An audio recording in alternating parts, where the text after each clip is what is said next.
See, now we just use our hands because we're low budget. Clapper. Yeah. That's right, clapper. And, you know, if I was smart, I would have brought my remote control. Yeah. Because it's got one. Yeah. It's 2 cons I did that with. So, hello gamers. Matt Lemke here with, Matt Lemke with 3 Gamer Goggles at CharCon in Charleston, West Virginia. And I'm here with Bob of the Light Trading Company, who has some interesting stories, starting with the way he got started in the industry of going from convention to convention to convention to convention to convention to convention on 50 cents. True. I guess in a way it's a real American story. Yeah, it is. I went to Goodwill, bought a Monopoly game for 50 cents, took it to Neovention in Akron, sold in the auction for $4. Rather than spending the $4 on a pizza, I went and I bought $4 worth of games at Goodwill, kept buying games, selling them in the auctions, folding the money back into the business, until I got to the point where I had a couple hundred games and the auction didn't make sense anymore. So what I started doing was buying a table, rented one table. And after a while I thought, boy, I ought to have some new product on the table, not just used games. And the cheapest thing I could think of was dice. So a friend of mine and I split an order of dice. Coplo at that time wanted $30 as a minimum order. And neither of us thought we could sell $30 worth of dice. My inventory of dice currently is about $7,000. I routinely buy dice $5,000 to $1,000 at a time. And I come to a con, I lay out 32 to 40 feet of dice. Different types, different companies, different manufacturers, different materials. Have a little bit of everything. Our motto is here to meet your dicing needs. And on top of that, he's got some other things like some D&D figures. Games. I saw role-playing games at the last show. Yeah. And he's had literally a lot of shows in the Ohio Valley area. And you volunteer at some of the bigger shows, too. Or are those your tables like at Gen Con? Well, at Gen Con I work for Coplo Games. I'm a mercenary. At Origins I now have my own tables. So I do 12 to 18 cons a year. Try to stay within 300 miles of home, except when I go to Indianapolis for Gen Con. And that, when I go to Indianapolis, Jim Coplo has made me a very nice deal, so I can afford to drive a little farther. Well, that's always a good thing. I'm trying to think back about your little story. This goes back, how long have you been doing this now? This is my 30th year in the business. I got my first Ohio transient vendor's license in 1982. That's something else. And he's just stuck with dice and basically used product, right? Well, I have very few used games anymore. Well, but you have your used role-playing games. Yeah, but those are only a very small part of the business. So it's mainly dice. Mainly dice. I'd say at least 90% of my sales are dice. Well, it makes sense with it mainly being dice. But I mean, everybody forgets their dice at these small shows, and nobody really brings them.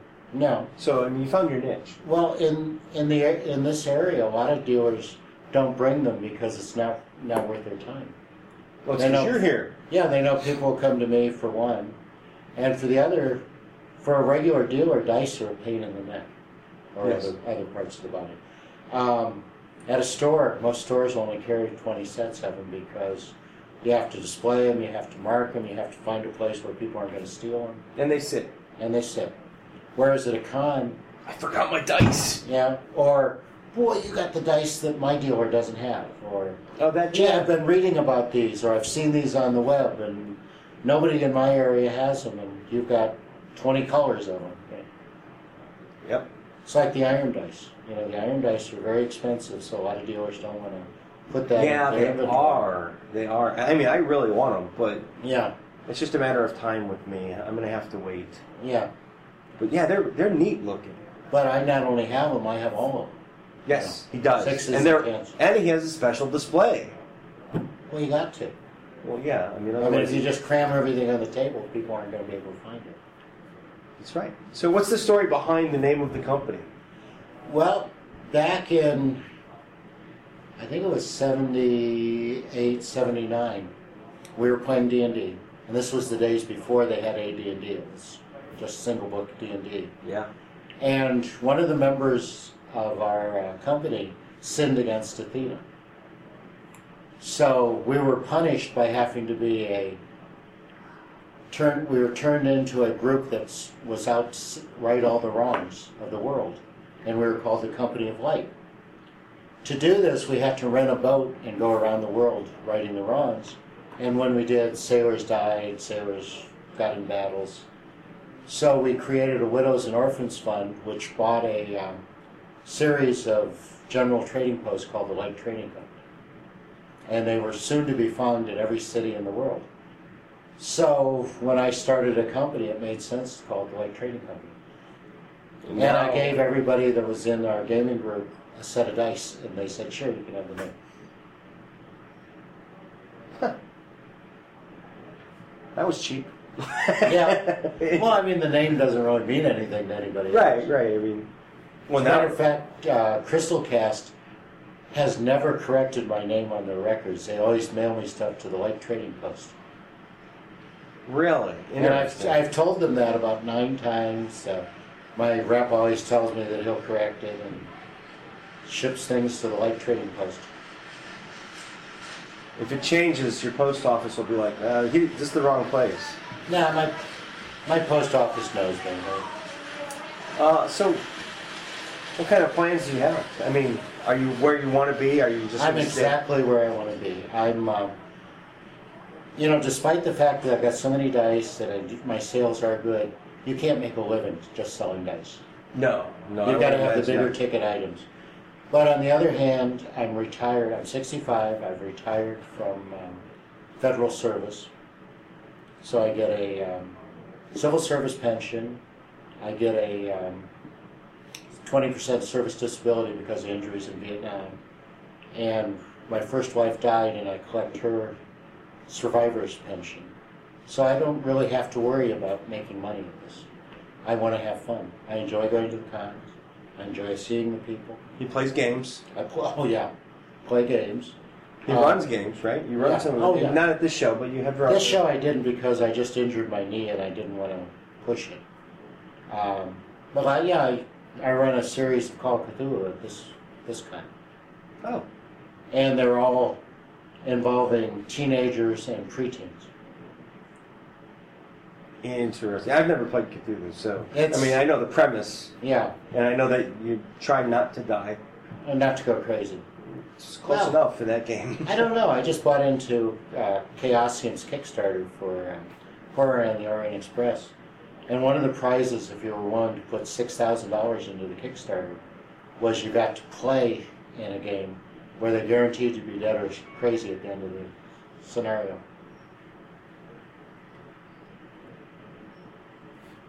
Was that your phone? No, my phone's back at the booth with a square plugged into it. Maybe. Yeah. No, so I'm happy doing what I'm doing. I want to keep doing it as long as I can.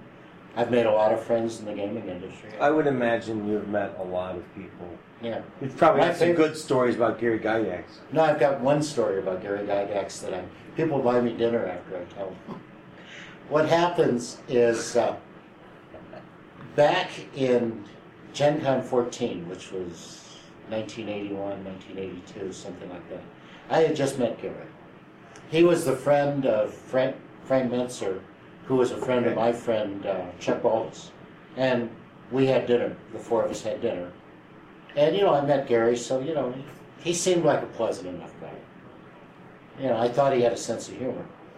So I go to the TSR booth the next day. I'd lost my AD&D player's handbook and needed to buy a new one.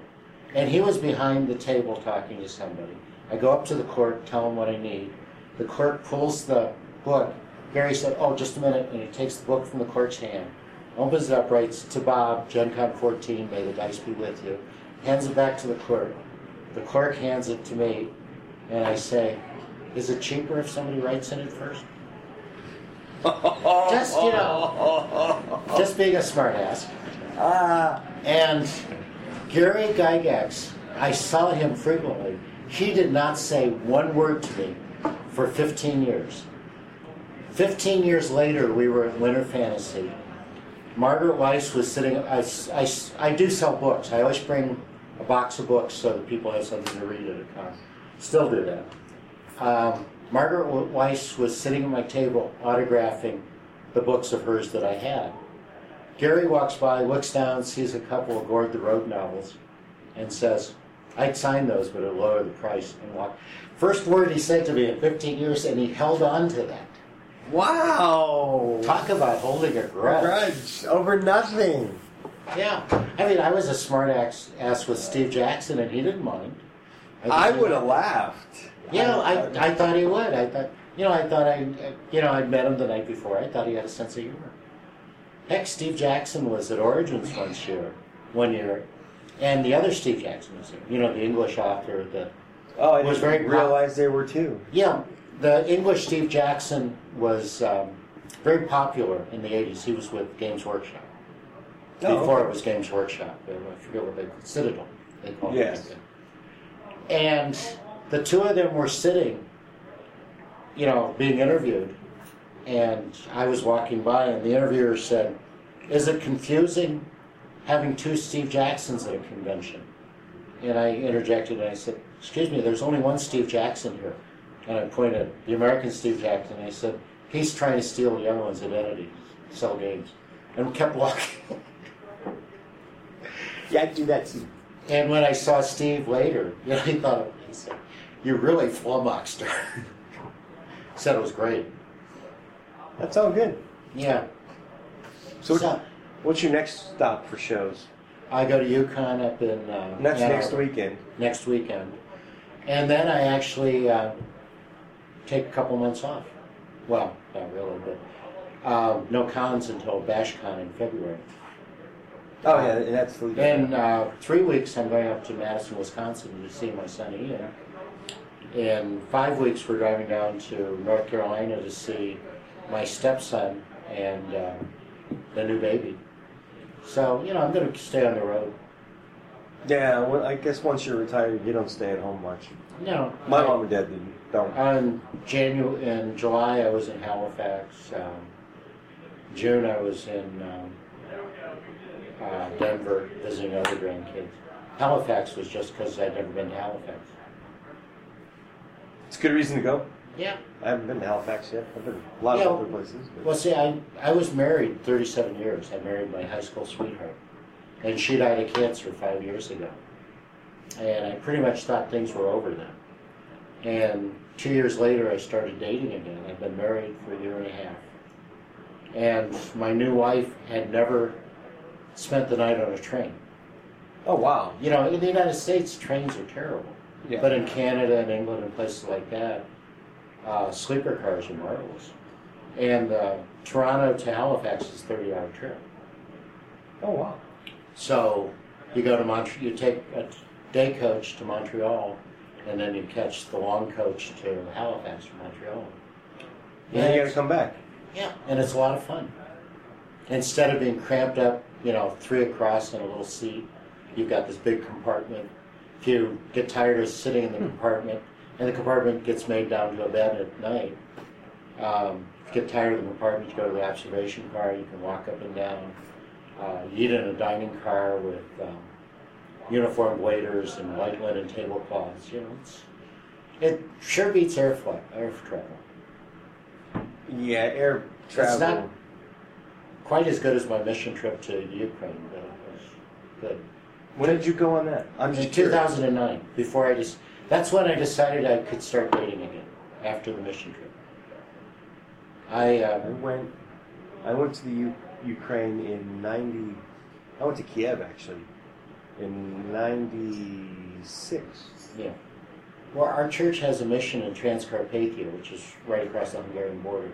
Oh, wow. It's the part of the Ukraine that's populated with people that should be Hungarians, but ethnically, but are Ukrainians instead. And it was really weird. It was my first time going to Europe. I traveled. It is an experience. I traveled in Asia. Moscow was fun. And I thought, as long as I'm going to do this, I'm going to do it right. So, I'm going on a mission trip. I always think of missionaries as being, poor and, kind of I took the Queen Mary across the ocean, which is the only way to go to England. No jet lag. I see. I didn't have jet lag, but I think that's because I was cuckoo, insane, working out, madman type of like 6-7 hours a day I worked out. So I just don't think my body ever let it catch up to me. We stopped in Ireland for 15 minutes. Yeah. And then we flew into Moscow, and then we bussed all the way into the UK. Yeah. Or I mean the Ukraine. And it was just like, wow. Yeah. Well, yeah, I took the Queen Mary over. It was a 6-day trip, so every night you move your clock ahead an hour. Got to Southampton. The Cunard people took me right to Gatwick so I could catch a flight to Budapest, where I met the mission group, and then we took a bus to the Ukraine, and then reversed it, came home. Wow. And then my son came on the trip with me. They've got good borscht. Actually, I wasn't real pleased with the borscht. Well, we ate. They had really good veal paprikash, though. Like I said, they're Hungarians. They're not. I don't know if I had veal. But well, Transcarpathia is, people speak Hungarian, they cook Hungarian. Yeah. It's a little different. We had. We always ate at little mom and pop places cooked for us. I mean, we had lots of kids with it. I mean, there was 180 of us. Yeah. On this mission trip, so yeah. I mean, there was a lot of food for these people. Yeah.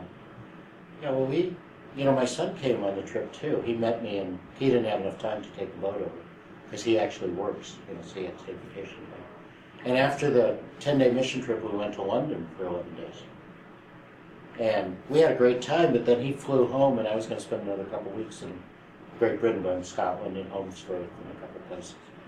And after he left, I'm feeling really depressed because, I've had 11 great days. Well, I've had 3 great weeks with him, mission trip and London. And so I'm the... This is... I can't... Okay, this, This is good. So I'm feeling depressed. I say, here I'm in London. I don't know anybody except, people at the hotel know me, but I could drop dead and they wouldn't know. Feeling, poor me. Go to Covent Gardens and see that in the basement of Covent Gardens is a Games Workshop store. So I walk into the Games Workshop store. A guy looks up at me from the desk and says, "Aren't you Bob Kindle?" Amazing! It's amazing! I had met him at Gen Con, like 3 months before. But still, the odds. I mean... Yeah, the odds are... Especially when I was feeling so crummy about, Ian going home. So what did you play while you were there? Actually, we looked at the new Warhammer stuff, and they've got some kind of naval battle thing that looked interesting. But... I don't know what it would have been called back then. Oh, they were developing the one they have now. Oh, Dreadfleet. Dreadfleet, yeah. As a matter of fact... So this wasn't... That's right, this wasn't that long 2009. It wasn't that long ago. It was 3 years ago. And the English Games Workshop gets stuff before we do over here. Oh, yeah. And they've got a better selection of models, too. Yeah. Like, they can get monsters. We can't. Well, you can get those laser pointers, too. Oh, yeah. Because they have the laser pointers that you put on your finger, and it sends out a crosshair. So you know if you got line of sight or not. Yeah, we're so cheated in the United States, I tell you. Yeah. That's why they raise our rates and don't give us the good stuff. Yeah. Oh, I didn't crack on them, did I? Yeah, no, not at all. Okay. I was only speaking the truth. Yeah, and, I know a lot of retailers won't carry Games Workshop because you have to sign so many papers. Oh, that's all Okay. changed. It has? Yeah, a lot. Now, they still want you to make a big initial purchase, but it's I more... thought you had to make a monthly purchase. That's what killed me. Not anymore. Oh, okay. That's been gone for a few years. They realized that was hurting them. But the only place I see Games Workshop stuff, though, is in Games Workshop stores. There's one in Kenosha and one in Toronto I go to. In Kyle, everybody wants a discount at the convention. The dice is enough, yeah. Like, I sell bits. I'm selling off all my bits, and that's a lot of work. I really wouldn't want to do that, especially at a show. Oh my gosh, that'd be a nightmare.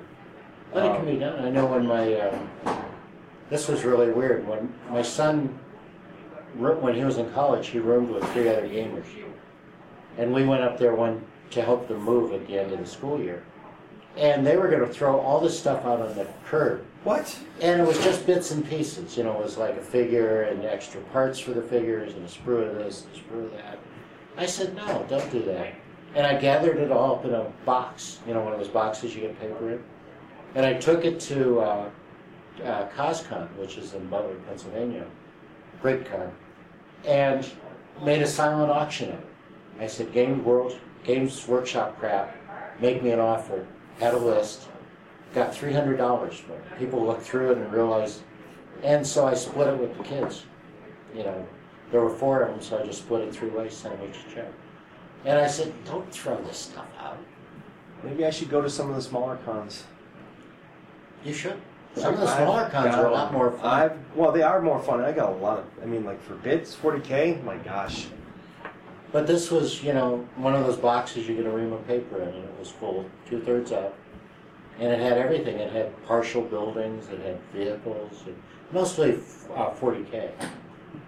But they had some Warhammer Fantasy crap in there too.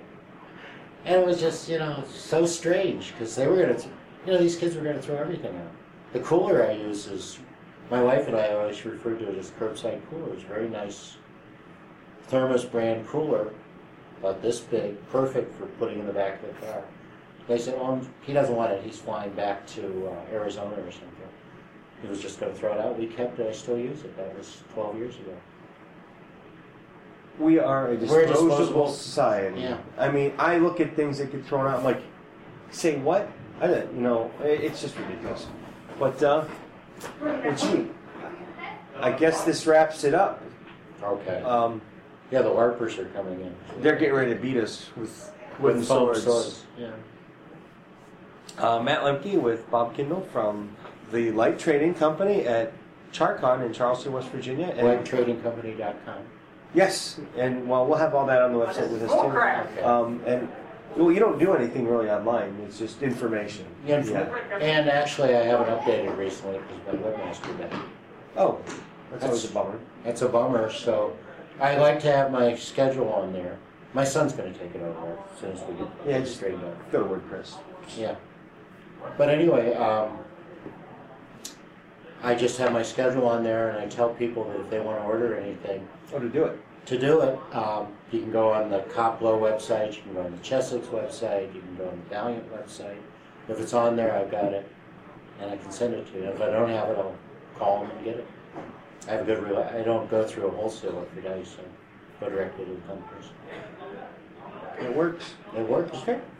Well, have a good day, and we'll see you at, he'll be at whatever that was next week. Oh my gosh. UConn, yeah. UConn, then BashCon, then CosCon, then MarCon, then Origins, then Gen Con, and probably a couple. He has a monopoly. Not really. Other people bring dice to come. Yeah, I know. But nobody buys from them. Get it back. Anyway, have a good day. Good night.